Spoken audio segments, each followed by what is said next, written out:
get into this. We do have parallel rivers coming up. And this is a map that I've casted very few games on that I haven't seen very much of, and I'm excited to see sort of how it plays out. And I think it's, one, a good map, and two, particularly interesting when you start with the extra TC wagon. There it is. I thought we didn't have it for a moment, but yes, if we... Town Travois. You can see there, it's different, right? It's a Town Travois. It's not the same as the covered wagon, and that's apparently Aztec going to be placed right Two guys carrying a tent. Pretty much. Set that up. That was us the other day. Yeah, it was. That was. Here we have Lukas L99 playing as the Aztecs on the right-hand side of the map here. Going to be picking himself up 55 coin. That's a really nice treasure for Aztec because they can get that Great Guardian from the beginning of the game, and he can just sort of march around. And on the top of the map here, there's quite a lot of goats. So I better move that over there. Yeah, so that Mongol rider can go and do that, which is good. But his opponent, PrinceofKabul, are playing as the Dutch here on the left-hand side of the map in the color red. He's also going to place that TC right in his base. So what's the shortest route between two players? The shortest route? How do you mean? It's clearly... Oh. Well, I mean, what's the shortest route? Like, normally, players are on opposite sides of the map, but they're next to each other. So where do they have to walk to get to each other? I mean, you can't just walk straight over... Oh, you can. Okay, there you go. So that was my question. Is there a crossing on that river that they can easily access each other's base? Oh, I see. Yeah, they can't go over that bit, by the way, but you can sort of see the water effects here. It's supposed to look like a river. And, yeah, the entrance is clearly here, and I guess a little bit further up as well. Right. There's an entrance. So they don't have to go all the way up to the north to walk all the way down again. They can just cross over the river quite closely. That would be a cool map. Maybe a version of Parallel Rivers where this is like a full river all the way up to the top or something. Yeah, it could be. Actually, there is a map already in the game. It's called Orinoco. There's a map that's very similar to what we're describing. But yes, they both start on the bottom of the map, and as you can see, there is a passage through. So the catch here is usually players, they don't start on the bottom of the map. It's somewhere in the middle. And what we're hoping for with these two extra TCs that you start with was a bit of sort of lateral expansion, like maybe a TC up the top here. Doesn't look like that's going to be the case in this game. But that's kind of why this map was picked. It's an interesting map, and that is what we were hoping for or thought might happen. But not today. Fourth match of the day, and we're not seeing French. So no, that's cool. We're seeing Aztecs something a bit fresh here. And Dutch, both of which have got some goats, 6 each. So this is quite an even age one so far, Zach. Yeah, it does look like it. And, well, can you put recalculated economic on? Perfect. We do see Lukas ahead in villages at the moment, but that's going to sort of flick back and forth a little bit as... Whoa, hello. What's that? I pressed Control D, which I don't know what it does, but... It's Control Destroy Overlay. That's right, that's what it does. Something like that. But yeah, treasure contention, of course, at the moment. And Lukas... He can't pick it up. Oh, he can't pick it up with that, of course. There you go. But he can harass him, which is what he's going to do. I thought he would do that a bit sooner, to be honest. Yeah, maybe it was just like... sort of sitting there, like, just right-clicked. Oh, get away! Oh, rip. You can dodge that. Like, you see them going for that animation, you then run away so they can't sort of finish it. But he's going to lose his dude there, which is a shame for him. But let's take a look at what they've gathered so far. Oh, why is it 65 food and can now make turtle soup? As if that's kind of... I honestly have no idea, but it's a bit of... it's like flavor, isn't it? Yeah. But it's an odd one out. 65 food, 50 food, Why doesn't and, it say PrinceofKabul snacked on a delicious kiwi fruit worth 50 food and can now make fruit salad? Yeah, that... or PrinceofKabul has discovered Quicksilver worth 80 coin and can scam the locals. Like, why? Why does he have to make turtle soup with it? Yeah, there's a number of things he could have done. Either way, spruce trees. It seems like a fairly even age one. They both got similar amounts of goats, and here there could well be another contention. Hello. Oh, found him. Yeah, he got him. That's going to be a dead. Well, maybe not actually, but might be a dead explorer. Yeah, he's going to get a bit of extra HP when he hits up to the next stage. So I think he'll be able to get home. You'll get 100 HP. But he might not. Well, he's going down rapidly. It is, yeah. He's not aging up just yet. It's like about 10 HP. Yeah, I think he's going to get him down. You're right. A hit. But it's not too important. I mean, Dutch, they do have an envoy as well. which Odia is fighting this Monitor Lizard. He's going to lose both his scouts. That, however, is a big deal, because without the Envoy, it's harder to go and pick this guy up, and then you have no reconnaissance. You don't know what's going on at all, and you're at the whim of your opponent. They can really go for whatever. Yeah, and this is, he doesn't know. Dutch there's two things that could be happening right now. There could be a Warhawk going down here, or something like that, and he could be being really aggressive, or maybe he's got a fire pit full of villagers and he's dancing for warrior priests. He just doesn't know, and that is the big trouble that the Dutch player is going to have right now. Scouting information is obviously key. He does pick his explorer up, by the way, with the villager that went out to rescue him, and he may just lose it again.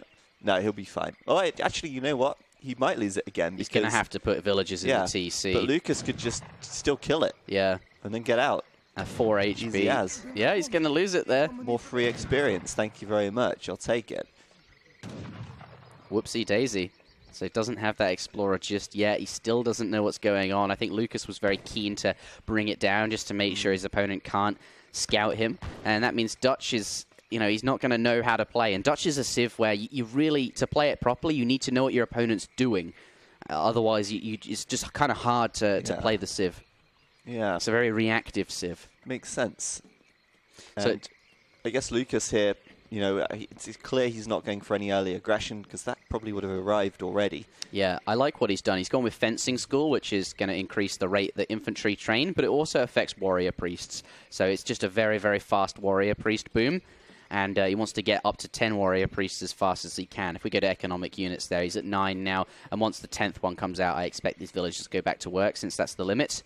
And once you've got the 10 warrior priests, it's going to be really, really strong, whatever you decide to do. XP dance, fertility, and indeed the combat dance as well. Yeah, going for everything here. With 5 vills coming out as well on top of that. He's behind in economic units, because obviously the Dutch is making banks. But, yeah, what's the next move? Yeah, well, he's got literally every villager on food, it seems, except for maybe 6, 7 on gold there. I wonder if he's going to go for fertility and just spam villagers out or something. That would be unusual. But things... Well, moving more over to coin. Okay, so probably not that. Let's take a look. Units in queue. Going up to Fortress, perhaps. Yeah. Very slow, steady build. I think he's dancing for XP now. Yeah, slow and steady wins the race, as they say. Yeah, look at his XP going up. It's incredibly fast. That's another shipment. Should we have a quick look at the deck while we're here? Yeah. Look at his big deck. That Explorer going to go down again. Oh my God, really? But he needs to know. He needs to find out what's going on. Info so much. Some extra Industrial Age cards, perhaps, but nothing super unusual here. Mills and plantations. Okay. War Chief changes speed and anything out of the ordinary from Prince, or is this pretty okay. Pretty normal. He's got Bank of Amsterdam and Rotterdam in there, so it looks like he's expecting the game to go later. Hackapels isn't amazing, but that's does stand out as a flavor thing, and obviously it's not bad either. But aside from that, nothing super unusual either. Yeah, cool.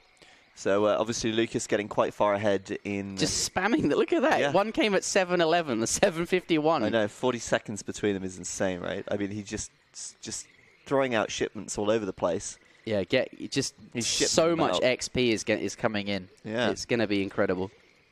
Another shipment. Yeah. And with 600 gold that you can send infinite times, you're not going to run short of things to send either. That's awesome. And now he's aging, as expected. And I guess Prince won't be too far behind, actually. But won't be that quick, that's for sure. It's going to age with the Shaman as well, which gives you an extra shipment when you head up to the next stage on this patch. Stacking them up, I love it. On the Smackdown patch. I love it. Yeah. So we do have the 3 Hussar out. They're going to find those dudes over there. And I guess, it's about time he did use some force to figure out what's going on. But he doesn't see any sort of forward war hurt, doesn't see anything sort of out on the map. So probably feels a little bit, more comfortable. The fact that he can go up to age 3 without, really being punished for it. Yeah. But Dutch... I'm feeling Team Lukas just because the shipments are insane. He's got 10 warrior priests here, but Dutch is not slacked on his boom either. Yeah, he's got 5 banks, and remember 2 town centers. Although I suppose that doesn't matter when your opponent has 2 town centers. But he has just sent the Religious Freedom card, the church now just going down. And what that gives him access to is obviously the Stadtholders and the Wargelders once you get to the relevant ages, but also the coffee trade, which allows you to train 2 more banks or build 2 more banks at the expense of all of your units losing 10% speed. Yeah, Lukas is fast industrial, isn't he? It looks fast like... Imperial, maybe. Industrial. I meant industrial. Fast industrial. Sorry, that's what he's doing by the looks of it, for sure. And it makes sense why he aged up with the Shaman, just because he wants as many shipments as he can. And now he's going to be up... yeah, there we go. Fortress Age. Ooh, it's a tasty build. And he's just going to slam... like, he's just going to slam the upgrade as soon as he's he's aged. That is, like, timed so well. That's really well done. Very well executed. Yeah, look at all this coin. So cool. I mean, he's clearly strategized this. Yeah, he's prepared this build. Noble's Hut going up there, but oh wow, that could get sieged, right? With the Pumas nearby, it looks like they'll sort of be all right. Yeah, I guess you're right. Reuters are a bit weaker than. Yeah, they're not so good. Yeah, and Coffee Trade's going to make him move slower as well. What's Coffee Trade? Can you explain Coffee Trade to me here? Just lets you build 2 more banks. It adds 2 banks to your build limit, but you lose 10% speed on every unit. Okay, gotcha. I thought it was just infantry, but when you click the cavalry, it does seem to be everything. Is it even villagers? I don't know. It's not villagers. Just military units here. But this is now going to be siege, but don't worry, it's got quite a lot of HP. Oh, I'm not worried. I'm seeing 1,000 wood coming in for Lukas, and yeah, that industrial age upgrade coming through very quickly. Yep. 1,000 wood. That's going to give him all the houses he needs, and he should be great to go into that industrial age. And we can see he's got quite a lot of stuff. 15 coyotes, 24 mace, and 7 skull knights. Dudes. Yeah, and he's never going to run out of shit to send, is he? It's pretty good stuff. Oh man, do you think he would like stack up on mace upgrades and like just keep sending 20 after 20 after 20? Could be interesting. I think he will at some point, right? Because this has to be better than anything in the Fortress Age, except maybe these upgrades at some point. Right.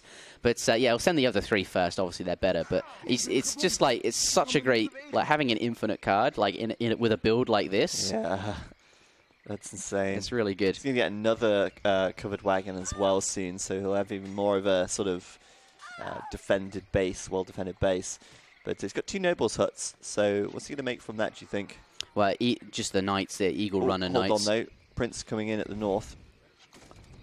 He is. And he's going to be getting a lot of Reuters out there. Finding more villas, actually, as a matter of fact. Yeah, and he's got his Wargelders out now as well, which are also something you get from the bank. Yep. 7 Skull Knights, though. And with the reduced speed on the Dutch units, these are actually going to be much stronger. So the interesting thing about Skull Knights is they shadow tech. Every time you age, they basically get upgraded for free. And these exactly, they're very, very strong.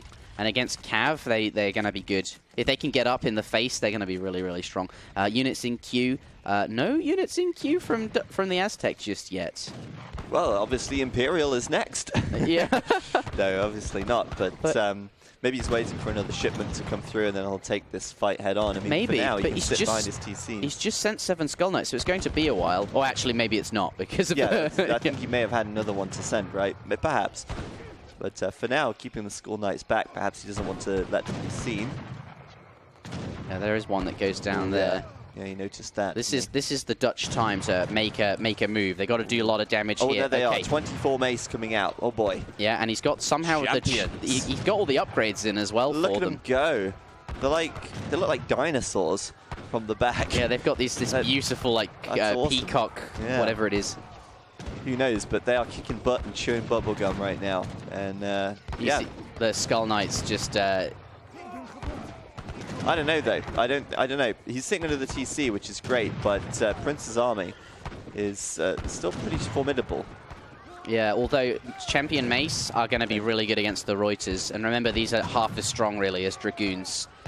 So I think he's got it, and he's been gaining a lot of XP as well from killing, because the Aztec War Chief does give you that extra. Oh yes. That extra XP. In fact, triple XP now with all the upgrades on it. There you go. Look at that. And he's handled it, right? And now we're just going to see back-to-back shipments, which, by the way, he's got, that Imperial, that Champion upgrade and 20 infinite. It's just lots of synergy. It's a lot. It's very good. I like this. But Prince still looking reasonably good on map control. You know, he's out there on the map, and yeah, Lukas probably needs to take a. Oh, he's going to lose another war hurt by the looks of things. That's unfortunate. Now coming out. Needs to take a good fight, really.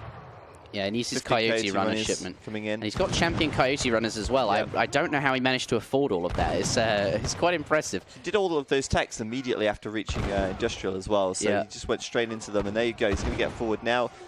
Trying to get on top of those units. The champion Eagle runners coming in. Oh, sorry, Coyote runners coming in very quickly. And it looks like he'll be able to push this back. Yeah, but Finnish Hakkapel have just arrived. And also a big batch of Cav, a huge batch of Cav entering the fray here. And that's going to be what he needs, 139 hand attack on the Hakkapels. So they're going to be able to one-bang the champion Mace Halton there. I'm looking forward to that. In fact, they won't one-bang these guys, but... Nearly. It's... Two-bang. Two-bang. Well, you can't say... that doesn't sound right. One-bang is that's only works then. Yeah, but he's back in the game, right? Off the back of that. Problem is, though, they're one-time things, right? Yeah. They're one-time things, and I guess he's got to use this use that to maybe age behind it or something, because ultimately, long-term, he probably cannot play against an age 4 player in age 3. I feel like that would just be, not a good decision in the long run, especially once these upgrades are in. But if he ages, I mean, okay, so what has Prince of Kabul got going for him? Lots of map control. We can see Aztec really pushed into the corner. He's even felt the need to build a farm here, and he's gathering wood. He's not able to gather food and gold out on the map. What he is up here, and very few villagers committed up there, and that's where he's going now. So, Prince, yes, he's in age 3, but at the moment he's got a big army that's quite scary, and he's forcing Lukas to stay at home. Here we go, though. He's coming over to this side of the map here. And Hakkapels, they don't have much siege. I'd expect them to have more siege, given their hand attack's so high. But either way, it will be enough to kill these buildings. Yeah, should be no problem. And Lukas is just going to hold back for now. A lot of mace, but that's because he sent 20, his first 20 mace shipment. Looks like he's pushing out, maybe? Nope. Just waiting. Just waiting. I think it's in queue. What's that right there? Surrendering. He's got, Eagle Runner Knights. Yeah. Champion Eagle Runner Knights as well. So they're basically dragoons. They're really strong against the Cav. So I think he's getting them in. It's going to be good against this. But the Dutch eco's looking pretty solid, I must say. He's now sent Bank of Rotterdam as well, and we're looking at, if we take a look at economic units here, 8 banks. Ooh. Yeah. And he's about to age up, I think. He's confident to age up here. That does seem to be the case, for sure. You've got to be confident aging up here. 2 factories. But we'll see. I mean, Lukas, a little bit behind on military, but he's catching up, pumping out a lot of units now. He needs to irk now, as they say in the chat. Yeah, and that seems to be what he's doing. Eagle Runner Knights now coming out. Look at them as well. They've also fancy, got, aren't they? It's very peacock themed. You don't often get to see all of the really cool late game models some of the time, but today the Aztecs have really impressive ones actually. It's really cool. Look good in green too. But Lukas, he has, Prince of Kabul, he has now clicked the button and will be going up to the next age with, by the looks of it, the Tycoon. Goldilocks. Yeah, I'm surprised he's going up with the Tycoon, actually. Sometimes the Viceroy is actually really good because it gives you 4 settlers, and obviously, as we know as Dutch, their limit is 50 villages. They can't make more than 50 villages. So if you can get those extra 4 bonus villages, you sort of break the limit a little bit. But going to go up with the 1,000 gold, and that's still very sensible since, of course, you want to get those upgrades, and they're all very gold heavy, right? So that's going to be really useful. Maybe it's better than 4 villages. Well, here we go. Lukas moving out now. 99 military units against 105 for Prince. And Lukas going to find a few vills right there. That's quite nice. They go down very quickly. But at the moment, Prince just going to wait for that upgrade to come through.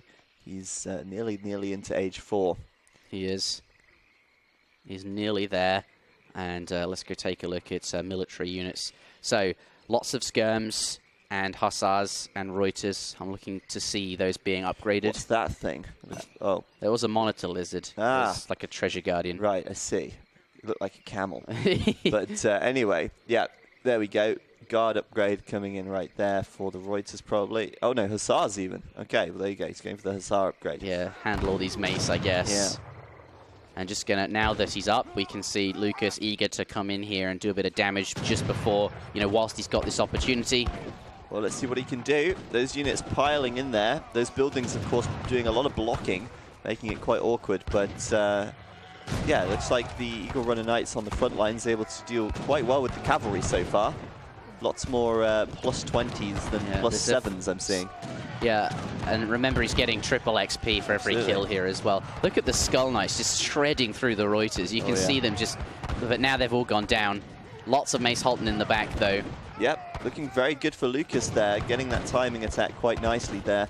Obviously the Guard Hussars upgrade, well, it's useless now because all the Hussars are dead. And Lukas absolutely cleaning that one up, making it look easy. Yeah. And wow, I mean, seriously, what a trade. What a trade. More mace 96 coming. military against 4, that's insane. What an amazing trade for Lukas. Yeah, he did really, really well there. And I think a lot of that may have had something to do with the buildings blocking. I don't know, hard to say, but well, he's got this, surely. And it's also very tough for Dutch. Like, this point, they have a really great mid-game eco, but as soon as you start to go to the late game, like the Industrial Age, their eco tapers off due to that villager build limit, and if you want to keep up, you have to send these two, you know, Amsterdam, Rotterdam cards, and they're just really not that great. You know, your opponent's sending 20 Mace Halton every single time, and you're having to invest in something that lets you build a unit that can get you like 3 or 4-ish more villagers. It's just not... That's where the Dutch start tapering off, and GG coming out there. There's just too much stuff. A really nice build from Lukas. Yeah, it was enjoyable. Different to what I've seen from the Aztecs most of the time, at least. Yeah, very enjoyable. That is true, actually. We mostly see Aztecs on the Tar Desert, don't we? Which is where, you know, much more aggressive map. But here, it's really nice to see so laggy in the end. Yeah, it's laggy. It feels like too many units. Too many peacock feathers. Yeah, I've noticed that. The peacock feathers do seem to cause some lag there. Unit stuck XD. But yeah, Lukas picks up the victory. Really, really cool. Yeah, no, it's just an interesting build order, and obviously taking 1,800 coin sent one after another. Just, yeah, that's cool. Look at that trade at the end there on military. Jesus. Yeah, that's flattened. Champion against non-champion, I guess. Yeah. Veteran only. That is absolutely right, and you can see also. But look, Princess Eco was way better that whole time, and he still managed to lose it.